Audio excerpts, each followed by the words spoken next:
Bringing Negros to Manila. Yan ang adikhay ng Negros Trade Fair na pinangalanan nilang Himbon sa pakikipag-tie-up nila sa SM Supermalls. Samantala, nagpapasalamat ang aktres na si Iza Calzado sa tiwalang ibinigay sa kanya ng Metro Cookware at ng SM Homes. Narito ang aking report.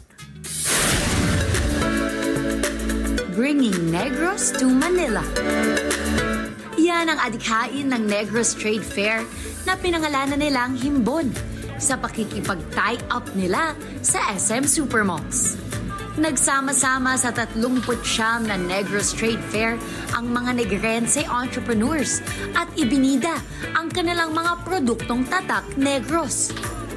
Hindi lang ito tungkol sa mga tao at sa mga produkto, kundi isang pagtitipon ng mga pangarap, talento at kwentong Negrense. Sa pagbubukas ng trade fair na ito mula Setyembre 23 hanggang 28, samut-sari ang pwede nating asahan sa event na ito. Isang patunay ang trade fair na ito na buhay at mas sumisigla pa ang kultura at pamumuhay ng mga Negrense.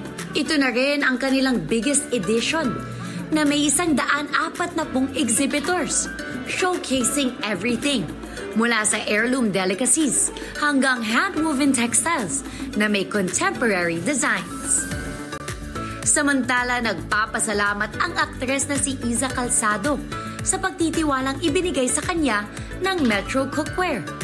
Ang nasabing Metro Cookware set ay eksklusibong mabibili sa SM Homes. Sa isang launching na ginanap sa home section ng The SM Store, ibinahagi ni Iza na dahil dito ay mas nagkaroon siya ng chance na makapagluto para sa kanyang pamilya. Ayon kay Iza, mas nagagamit niya sa makabuluhang bagay ang kanyang oras sa pagluluto at paghahanda ng kakainin ng kanyang mag-ama.